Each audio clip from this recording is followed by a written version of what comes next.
紹介していきます。メインのギターを中心に恐れ多くてスマートギターなんです。その時の私の子供のね、キラッキラの紫色の。はい、皆さんごきげんよう、ギタリストのゆうきです。はい、今回は私が実際に動画制作であったりとか弾いてみたであったりとかライブ、あとは音源制作で使っているギターを紹介していきます。前からね、結構コメントでギターの紹介をしてくださいっていう風にいろいろいただいてまして、なかなか大変そうだなともう予想して、もうちょっと先でいいかな、もうちょっと先でいいかなって考えて、もう今ね結構な本数があるんで、ここで一区切りしておいた方がいいなと思いましたので、はい、今回は皆様にギタリストゆうきはどんなギターを持っているのかお届けしたいと思います。たくさんギターを持ってる人を見ると、どういう場面でどういう風に使い分けてんのっていうのが気になると思います。なので、今回は、全部のギターをね弾くと、膨大な時間になってしまうので、メインのギターを中心に使用感を含めてご紹介していこうと思います。今回ね弾きそびれてしまった子たちはもしね弾いてみたり出していたりとか、過去になんか音源があったりした場合は一緒に概要欄に貼っておくので、音が気になるよっていう方はぜひそちらもご覧ください。あとはそのギターの過去の話であったりとか思い出話っていうのも添えてお話できたらなと思っております。それではどうぞ。まず先陣を切ってご紹介するのは、皆さんもよく見ているであろう、私が普段一番お世話になっているギター、ゼマイティスのメタルフロント MFG24 のブラックです。もう動画でしっかり音を作り込んで撮る時であったりとか、見た目の存在感もかなり強いギターなんですけれども、もう音にはちゃんと太さと芯がねあって、歪ました時の安定感がもう非常に気に入っております。もうこれしか使ってないやんぐらいこれを使ってます。その理由は後ほど。とはいえ、ロック寄りの曲であったりとかギターの存在感を出したい時にも本当にうってつけのギターだと私は思っております。あとはよく聞かれがちなんやけど、メタルフロントで結構硬質なイメージが皆さんねあると思うんですけれども、クリーンで弾いた時めちゃくちゃ温かくて柔らかくて包容力のある音出ます。クリーンも結構本当に大好きです。ここで一旦音を聞いてみましょう。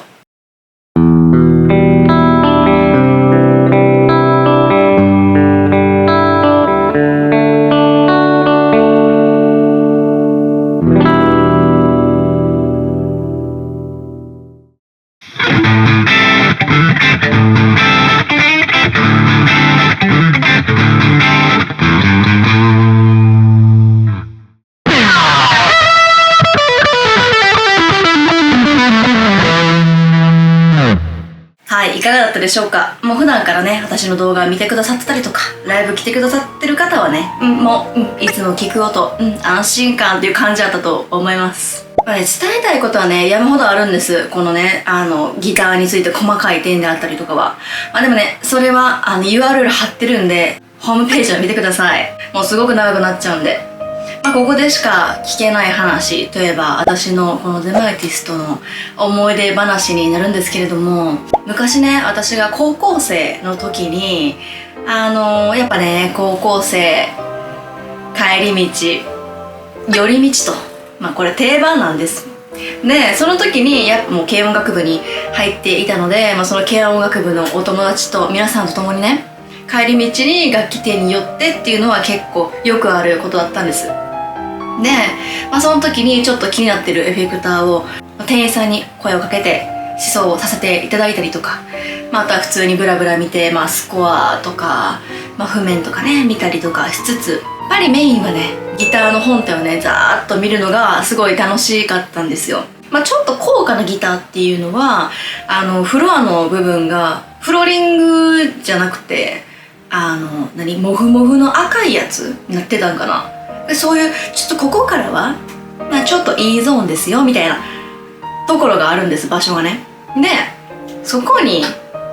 この子がいたんです。多分おそらくその時あったのはその MFG の22の方かな。入ってそのフロアの切り替わりのところのど正面にこれがね置いてあったんですよ。でゼマイティスのメタルフロントと多分ねパールフロントも一緒に置いてあったんやと思う。もうそこだけが私はパッて見た時にもう一目惚れして、このね特にこのメタルフロントがめちゃくちゃ好きってなったんですよ。もうこの彫刻を見てもう芸術やんって。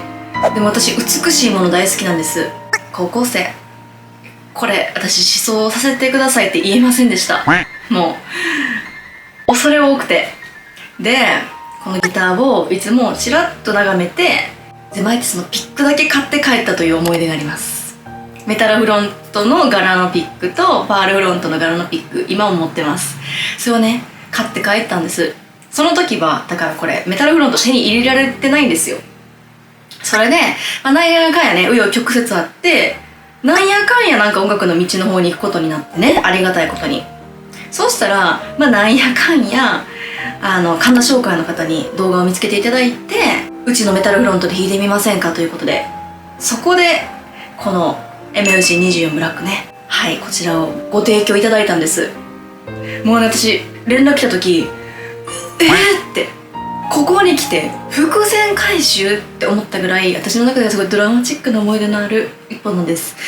今になってはねエンドーサーとしてはいやらせていただいておりますし、そんな深い深い思い出のあるギターです。はい、次はゼマイティスの SCW22 のメタリックグレーです。これはね最初にご紹介した MFG24 とはまた違ってメタルフロントの衣装を受け継ぎつつちょっと可愛らしい雰囲気になってます。まだメタルフロントが浸透してない世代、若い世代の方にもすごくバランスがいいギターなんじゃないかなともうほんと当初から思ってました。見た目も落ち着いててもう少しラフに使いやすいような印象があります。実際のね弾いてみた動画もあるんでぜひ見てみてほしいんですけれども、映像の中でも主張しすぎずにだけれどもメタルフロント意思を受け継いだようなギターだなと思っております。これはね赤色も結構可愛いんでぜひ見てみてください。はい、お次はゼマイティスの CAF80H のナチュラルという色だと思います。ちょっと商品ページに載ってる色よりちょっと濃いねんけど多分個体差だと思います。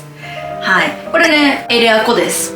で紆余曲折あって今うちにねお邪魔してるということなんですけれども、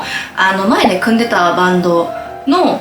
ボーカルさんが、私は MFG24 をご提供いただいたんですけれども、ボーカルさんはこちらのエレアコをねご提供いただいていろいろあって今うちの家にねお住まいだという感じです。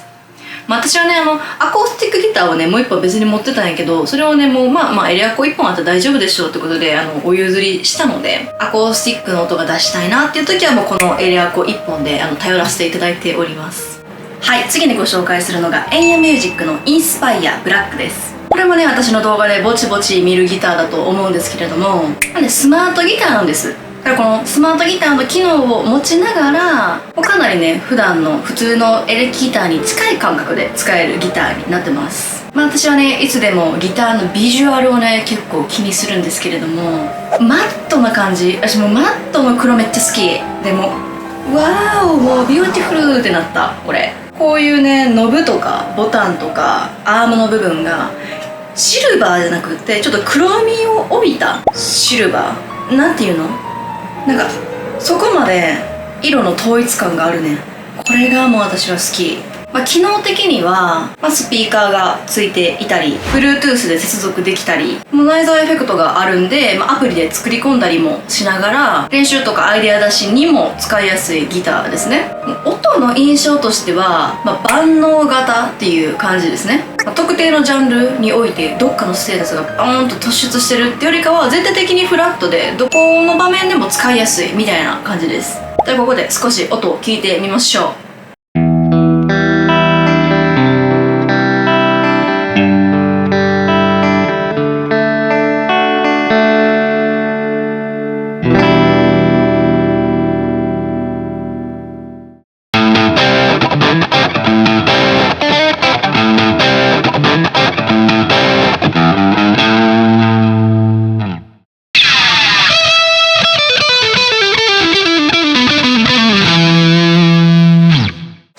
がだったでしょうか。まあやっぱりインスパイアはこうスマートギターの機能ついてる、万能ギターみたいな感じですね。やっぱりもう幅広いジャンルに合わせたいっていう時は、一つの選択肢になってるかなと思います。ライブで実際に使うかっていう点に関しては、曲であったりとか会場の相性があるんで、私はメインがあるんでサブギターとして使うのが現実的だなと思って使わせてもらってます。ただ荷物を減らしたかったりとか身軽な感じで行きたい時とか、もうシンプルなね環境で弾きたい時にはもうマジで最適。価格の違いもあるし、いろんなねもう機能的な違いもあるんで、私はゼマイティスのメタルフロントを持ってるから、それをもうここぞっていう時に押し出すギターとして考えたら、これはよりナチュラルに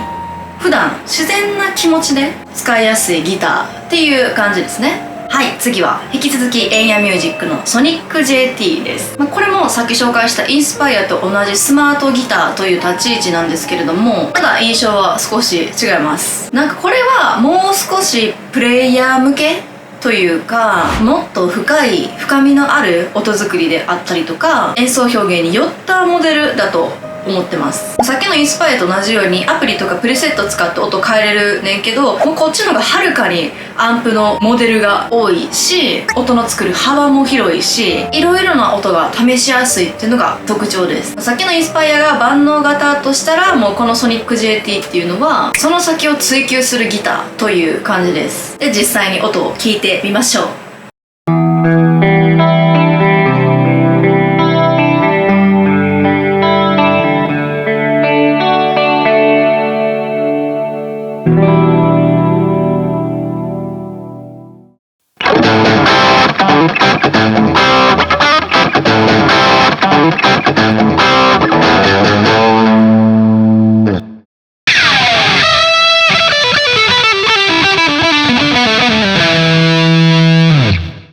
いかがだったでしょうか。音の印象としては、太さとか存在感がより強い感じでしたよね。特にリードフレーズであったりとか、あとはもう少し作り込んだサウンドを使いたい時に合いやすいです。もう面白いのが、こっちはねプリセット音に入ってるのが結構フュージョン寄りのサウンド、エフェクトがあるんで、そういうフレーズを弾きたい時にも対応できるなと思います。個人的にはソニック JT はフラットのステータスっていうよりかはリード作り、フレーズの音作りが得意であったりとか、あと音色がねたくさんあるんで対応力に長けてるギターという風に言えますね。でね、このスマートギター2本はどちらもフットスイッチっていうのを使うことができるんですけれども、これ Bluetooth で接続するんで、実際にライブ会場であったりとか、そういうね混戦が起きやすいところで使えるかどうかは事前に同じ環境で使ってみた上で判断することをお勧めします。エンヤミュージックのソニックですね。さっきね頭の方で紹介したソニック JT と比べると、よりシンプルにスマートギターの良さっていうのを楽しめるようなモデルです。ギターにもそのストラトとかレスポールとかテレキャスっていう風にいろんな種類があるように、それぞれに音の特徴がそもそもねギターの種類としてあるんで、だからスマートギターにおいてもレスポールタイプのスマートギターなのか、ストラトタイプのギターなのかってやっぱ全然音の印象がピックアップのこともあり全然違うんで、そこでいろいろもし悩んでる方がいれば検討するっていうのがいいかなと思います。はい、次はドナーの DST80ST 初心者向けセットのギターです。結構ね安くてお手頃な値段ではあるんで、初心者向けのギターの1本目として実際コスパはめっちゃいいけれども、やっぱ金額にね、やっぱ何事においてもそうやけど金額に合ったクオリティになってるから、めっちゃちゃんと実用的に使おうと思ったらある程度調整ができた方がいいと思います。分かる人だと調整いるなっていう感じ。ただ逆に言ったら調整したら化けます。初心者向けギターといえば、私がギターを始めた時の話がね面白いのがあるんですけど、私が多分ね中1ぐらいの時にめちゃめちゃかっこいい男性のギタリストの方が演奏してて、もう誰か分かりません。見た時にちょっとね、今この令和においてこの言い方は良くないかもしれないけど、もうその時の私の子供のね感覚なんで許してください。その時のミニマム勇気は思いました。これさ、この人男の人でこんだけかっこいいんやから、女の私が弾いたらもっとかっこよくなれるんじゃねっていう、はい、もうこれね、炎上する？大丈夫かなその時思った素直な気持ちね、本当に。もっとかっこいい人になりたいっていう思いから、一個の手段としてギターがあったっていう感じでした。その時吹奏楽部に入ってたんで、テナーサックスと、こう合間にギターをやるっていう感じで、はい、始まったんです。順調にいくかと思いきや、はい、まず第1のイベント、お父さん、ギターを買ってくださいという風にお願いしたところ、配達されてきて、開けてみると、ギラッギラの紫色のアコースティックギターが届いたんです。はい、ミニマム勇気、わかりません。それがアコースティックギターというもののエレキギターなのかクラシックギターかなんてわからなくて、あ、やった、これ私がやりたいギターだと思って弾き始めたら、なんか出したい音出えへんし、何この美しい音は、ポロロン何みたいな。で、一緒になんか教則本も買ってくれたもうね、優しいお父様なんですけれどもね、弾きたいものが載ってないし、なんか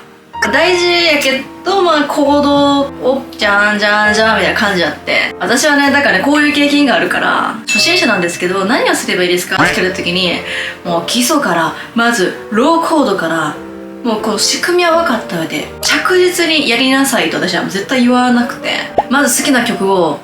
カバーしなさいと私はよくね、コメントで返すんです。好きなことをした方がいいと。なんか習い事をしてて楽器を始める場合じゃなければ、やっぱ自分でやりたいって気持ちを持って続けるっていうのが一番大事なところになってくるから、やっぱね、最初に好きな曲を頑張って弾こうとするっていうのが大事だと思います。全然形がね、うまくいかなくてもね、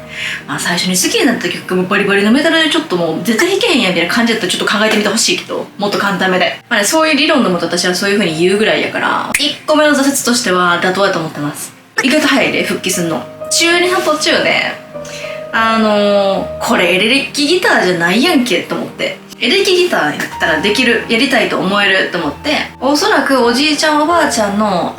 お力添えで初心者セット、はい、話戻ってきますが、初心者セットの赤い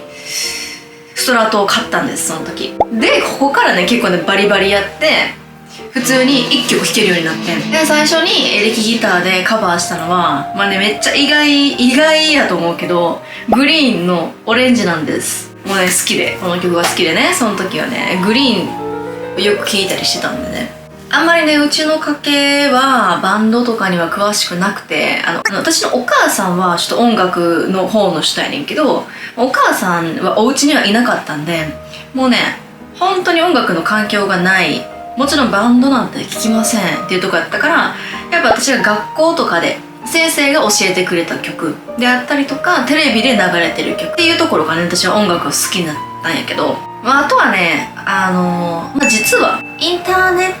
トの子やったから、めちゃめちゃ小学生の時にはパソコンカチャカチャみたいな人やったから、ボカロとかもそっから入ってんねんけど、ボカロを弾こうっていう気は全くなんか出てこなくて、その時は。だからそういうグリーンのオレンジをカバーさせていただいたっていう思い出です。はい、お次はこちら、エピフォンの限定モデルエンペラースイングスターロイヤルっていうなんか激強な名前のギターです。このね、白い古箱、これもね、見た目の華やかさで購入させていただいております。またかよってとこかもしれないけど、見た目は非常に大事です。ただね、私の今しているジャンルで使うっていうよりかは、ジャズとかクラシックとか、あとはレトロというかちょっとね、深みのある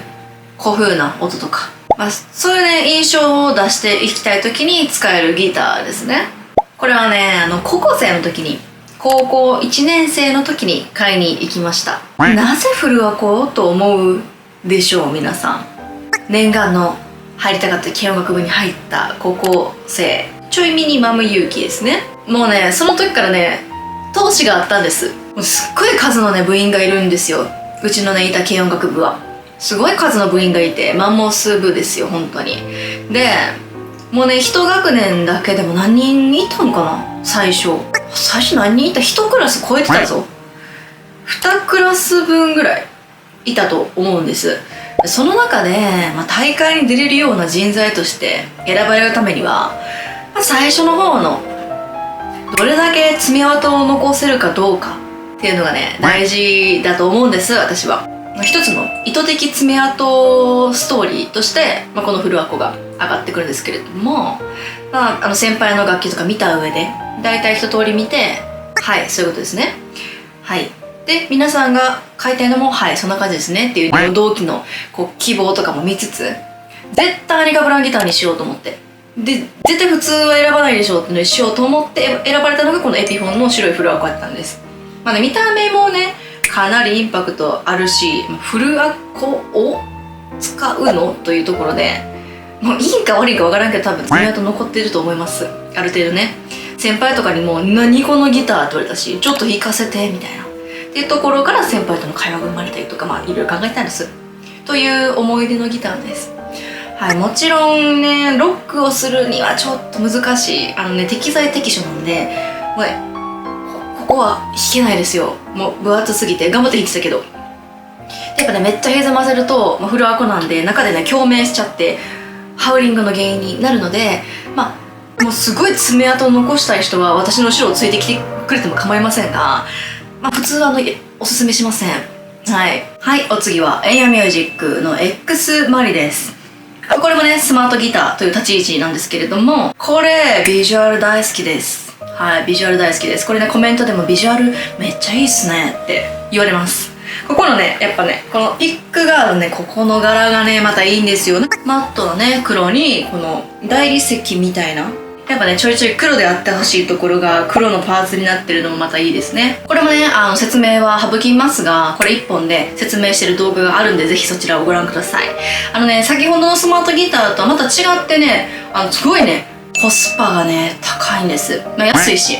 だからよかったら気になる方は動画をご覧ください。次がエアロバンドギターブラックです。これも普通のエレキギターとは違って、スマートギターらしい感じですね。これね、めちゃくちゃ機能が多くて、別に1本これ丸々の解説動画あるんで、よかったらそちらをご覧ください。個性のあるギターなので、いつものギターと違う雰囲気を出したい時とか、機能をチラッチラッと言うと、打ち込みにも使えるんで、そういう時に私はすごい重宝してます。はい、本日の大トリ、大変お世話になりました。シェクターのヘルレイザーハイブリッド C1 のトランスブラックバーストというお色味です。これもね、弾いてみたの初期ゼマイデスのメタルフロントをね、ご提供いただく前にもうずっと使ってたギターです。だからね、もう結構ね、古参の方はもう久しぶりにヘルレイザー見たいって言われる時ある。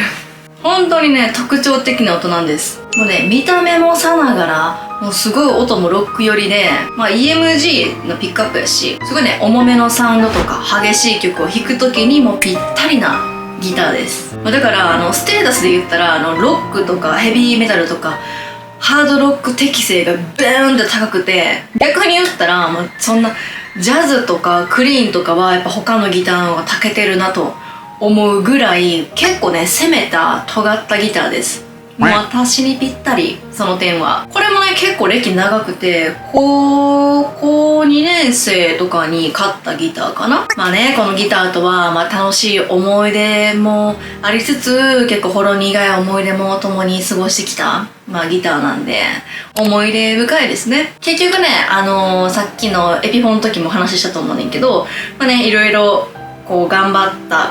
行く末に、全国大会出れたんです。ありがとうございました。本当に選んでいただいて、いろいろね、努力した行く末と、あと運とかね、環境とか状況とか適材適所とかね、いろんなことが噛み合って全国大会のね、一個のバンドのメンバーに入れてもらってんけど、それがハードロックヘビーメタルの曲を作ってオリジナルでやりましょうっていうことで、このギターと一緒に駆け抜けてきました。その当時のね、その大会メンバーは竿がね、全員ね、シェクターやったんです。本当にね、印象深いなって、見れば見るほど、も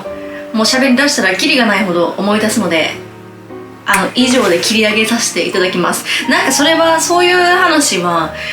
質問コーナーとかそういうのでまた別の動画で取り上げた方がもっと詳しくお話できると思うので、これは導入としてまた気になることがあれば興味を持っていただければ聞いてください。もういくらでもこの口は喋りますよ。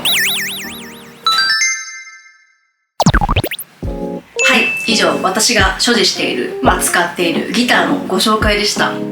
めちゃくちゃ長かった？ちょっとわからん。どう？これだけのギターをね、今は持たせていただいておりますが、身に余る光栄というか、身に余るギターです。本当に。いろいろね、ご縁があって、これだけのたくさんの子たちに恵まれて、もうお母さんみたいな言い方やけど、本当に各所に感謝を申し上げます。本当にありがとうございます。それでね、その結果こうやって動画見てくれてるね、方、ファンとかリスナーがいて、もうそれも本当感謝申し上げます。